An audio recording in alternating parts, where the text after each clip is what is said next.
रमता राम जपो रे प्राणी, अब तो सुन ले राम कहानी। रमता राम यानी सर्वव्यापक, जिस परमेश्वर की असंख्य ब्रह्मांडों पर सत्ता है, ओवरऑल कंट्रोलर है, उसका नाम जपो रे प्राणी, अब तो सुन ले वो राम कहानी। अपने आत्माओं, पहले तो आपको राम की डेफिनेशन बताते हैं, डेफिनेशन ऑफ गॉड। परमात्मा की कहानी सुनाते हैं। परमात्मा कहते किसे हैं? श्रीमद् भगवत गीता अध्याय नंबर 15 के श्लोक 16 और 17 में 3 पुरुष बताए हैं। पुण्यात्माओं, यहाँ थोड़ा सा आपको थोड़ा सा सत्र करता हूं कि देखो, आज मानो कितना इंटेलिजेंट हो गया। छोटे छोटे बच्चे इतने बड़े बड़े सब्जेक्ट को कंठस्थ याद कर लेते हैं और सफल हो जाते हैं। इसी प्रकार आप विद्यार्थी हैं इस अध्यात्म मार्ग के, तो इसमें आप जी ने बहुत ध्यान से और परमात्मा के इन सदग्रंथों को ध्यान से सुनना है, और इनको थोड़े से दिन में आपका याद हो जाएंगे ये, जिस कारण से आप विचलित नहीं होगे। इसलिए आपको ये कथाएं सुनाई जाती हैं, रह रह कर उन सदग्रंथों के वो श्लोक और अध्याय बताए जाते हैं, ताकि आप याद रखो और भी कोई पूछे उसको, भक्त को बता सको। फिर वो जाकर के अपने पास रखी हुई उन पुस्तकों को देखेगा कि इस भक्त ने जो श्लोक और मंत्र बताए हैं ये सही है कि गलत। जब वो अपने सदग्रंथों में देखेगा तो दौड़ा दौड़ा फिर वो सतलोक आश्रम बरवाला में आ जाएगा। इसलिए दास आपको रह रह कर ये रेफरेंस याद दिलाता है, और जब पूरे विश्व में ये यथार्थ ज्ञान फैल जाएगा, फिर केवल आपको भगवान की चर्चा सुनाया करेंगे। अब तो जब तक ये एग्जाम्पल उदाहरण नहीं दिए जाएंगे तो आप समझ ही नहीं सकते कि सचमुच कबीर इज गॉड। हम अभी तक तो उनको परमात्मा मान रहे थे जो परमात्मा नहीं थे। परमात्मा की डेफिनेशन बताता हूं। श्रीमद् भगवत गीता अध्याय नंबर 15 के श्लोक 16 और 17 में 3 पुरुष बताए हैं, एक सरपुरुष, एक अक्षर पुरुष। गीता अध्याय नंबर 15 के श्लोक 16 में 2 पुरुषों का वर्णन है, और इनके विषय में ये भी कहा है कि दोनों पुरुष, पर पुरुष माने प्रभु, स्वामी। अब स्वामी साहब जिसे कहते हैं, जैसे हम कहते हैं तहसीलदार साहब, भाई कमिश्नर, डीसी साहब, डीएम साहब, कमिश्नर साहब, मंत्री साहब, मुख्यमंत्री साहब, प्रधानमंत्री साहब, राष्ट्रपति साहब, ये सभी साहब हैं, सभी स्वामी हैं, ये मालिक हैं, लेकिन अपने अपने अक्षेत्र के। तो इनमें कंप्लीट जो साहब है वो कौन है? राष्ट्रपति, और सेकंड नंबर फिर प्रधानमंत्री। इसी प्रकार सरपुरुष ये ब्रह्म है, ज्योत स्वरूपी निरंजन, ये काल है, ये केवल 21 ब्रह्मांड का स्वामी है, मालिक है, साहब है, राम है। राम कहो, साहब कहो, गॉड कहो, अल्लाह कहो, रब कहो, खुदा कहो, ये उस परमात्मा के ही पर्यायवाची भाषा भिन्न नाम है। तो ये इन दोनों के विषय में कहा 15वें अध्याय के 16वें श्लोक में श्रीमद् भगवत गीता में कि सरपुरुष और अक्षर पुरुष इस पृथ्वी वाले लोक में ये 2 पुरुष हैं, और इनके अंतर्गत जितने प्राणी आते हैं, 21 ब्रह्मांड तो हैं ब्रह्म के, और 7 शंख ब्रह्मांड, नील, पद्म, शंख, ये काउंटिंग है गणित रीति से। 7 शंख ब्रह्मांड का स्वामी है अक्षर पुरुष। वैसे अक्षर का अर्थ होता है अविनाशी, लेकिन ये अविनाशी नहीं है, ये चिरस्थायी है, और इसलिए इसको भी अविनाशी कहा गया है। ये वास्तव में अविनाशी नहीं है, क्योंकि इससे अगले मंत्र में, 17वें मंत्र में गीता जी में वो स्पष्ट हो जाता है। इसमें क्या बताया कि सरपुरुष और अक्षर पुरुष तथा इनके अंतर्गत जितने प्राणी शरीरधारी हैं ये सभी नाशवान हैं, इंक्लूडिंग सरपुरुष और अक्षर पुरुष। फिर बताया है लेकिन जीवात्मा किसी की नहीं मरती। फिर 17वें श्लोक में गीता अध्याय नंबर 15 के श्लोक 17 में कहा है कि उत्तम पुरुष है तू अन्य, उत्तम पुरुष है तू अन्य। उत्तम माने श्रेष्ठ, पुरुष माने परमात्मा। वो श्रेष्ठ परमात्मा तो इन ऊपर वालों से कोई भिन्न है। और परमात्मा इति उदाहरते, जिसको परमात्मा कहा जाता है, जिसको परमात्मा कहा जाता है उस परमात्मा, वैसे परमात्मा शब्द श्रेष्ठ आत्मा को कहते हैं। तो परमात्मा वो है जो केवल सुख देता है, दुख नहीं देता। बाकी हम अन्य को भी परमात्मा मान बैठे, जैसे सरपुरुष काल को भी हम परमात्मा कहा करते, ब्रह्म को। ये परमात्मा नहीं है। जिस लोक में आप रह रहे हो ये लोक परमात्मा का नहीं हो सकता। किसी का बेटा मर गया, किसी की बेटी मर गई, किसी की कैंसर होगी, किसी की टांग कट गई, किसी के हाथ कट गए, कोई अन्य रोग से पीड़ित है, हाहाकार मचा हुआ है, एक्सीडेंट में मर जाते हैं, फ्लड आ जाती है, अक्षेत्र का क्षेत्र तबाह हो जाता। ये परमात्मा का लोक नहीं हो सकता। और अक्षर पुरुष के लोक में भी यही स्थिति है। वहां भी जन्म और मृत्यु, इसी प्रकार के रोग कष्ट दुख सभी विद्यमान है। केवल एक सतलोक है, परम अक्षर ब्रह्म, उस उत्तम पुरुष का वो स्थान सतलोक है जहाँ दुख नाम की वस्तु नहीं, वहाँ जन्म, वहाँ मृत्यु नहीं, वृद्धावस्था नहीं और किसी चीज का अभाव नहीं। वहाँ कोई काम नहीं करना पड़ता आपको, कोई टेंशन नहीं, क्योंकि भरा भंडार भगवान का।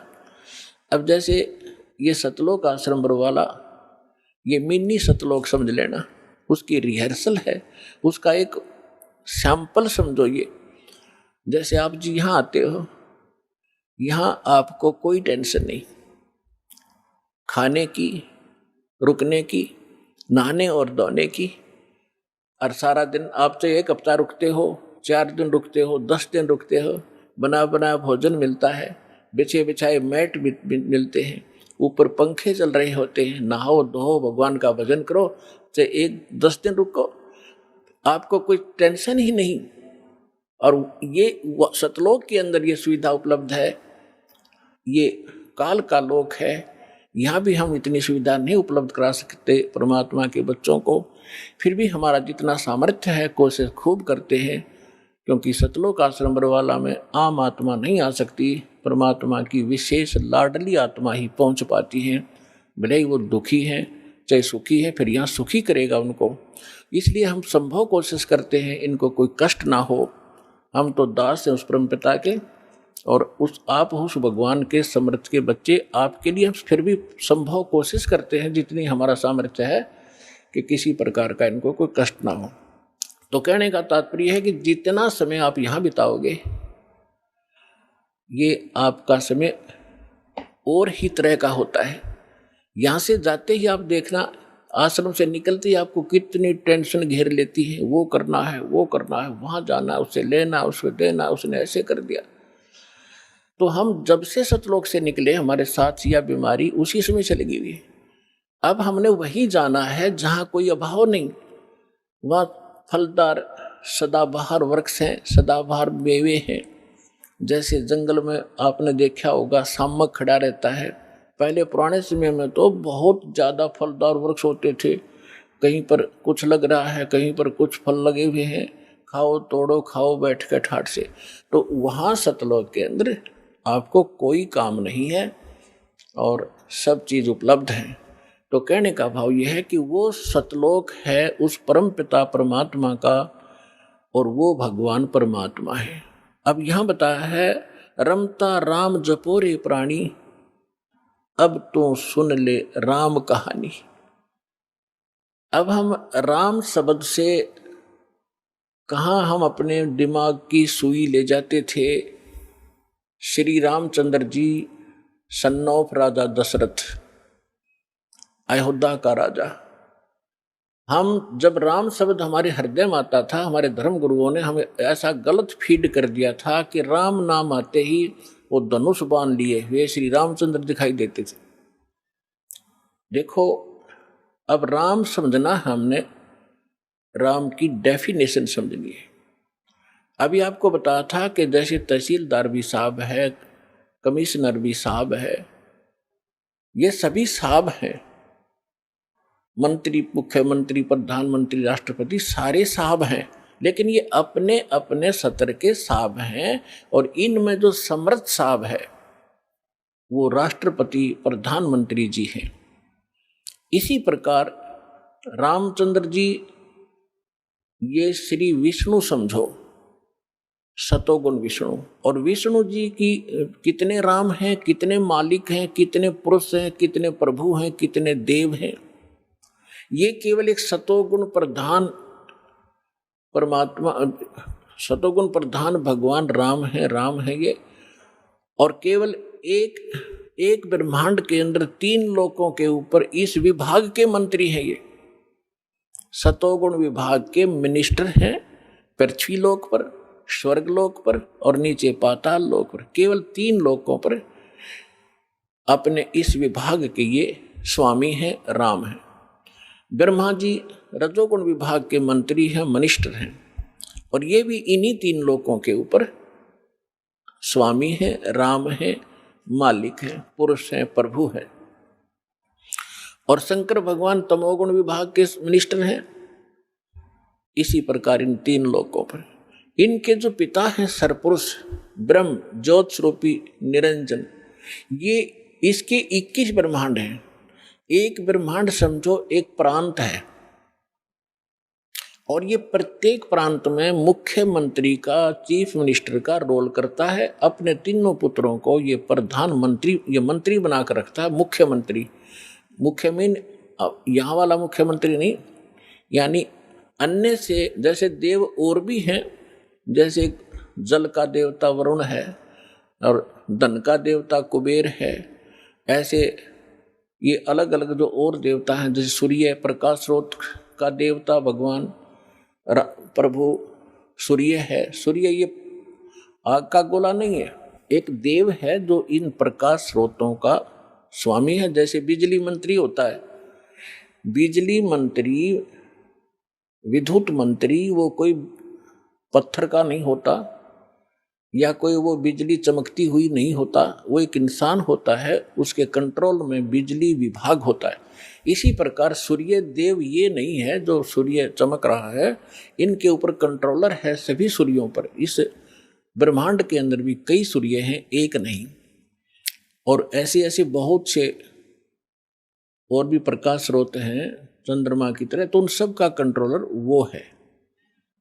ऐसे तो कहने का भाव ये है कि ये केवल 21 ब्रह्मांड का स्वामी है सरपुरुष, और अक्षर पुरुष 21 ब्रह्मांड, 7 संग ब्रह्मांड का राम है, 7 संग ब्रह्मांड का स्वामी है, मालिक है। और परम अक्षर ब्रह्म, पूर्ण परमात्मा, उत्तम पुरुष है तू अन्य, वो कबीर देव जो है परम अक्षर ब्रह्म, वो असंख्य ब्रह्मांड का राम है, मालिक है, स्वामी है। तो अब क्या बताते हैं, रमता राम जपो रे प्राणी, अब तो सुन ले राम कहानी। कच्छ मच्छ कूरम ना होते, धौल धरनी नहीं ध्यानी। चंद सूरज 2 दीपक ना थे पवन और पानी। भाई कच्छ मच्छ ये कूरम ना होते, धौल धरनी नहीं ध्यानी। चंद सूरज 2 दीपक ना नहीं थे पवन और पानी। ब्रह्मा विष्णु महेश नहीं होते, नहीं लक्ष्मी नहीं गौरज रानी। सावतरी नहीं सनकादिक तब होते अलख बिनानी।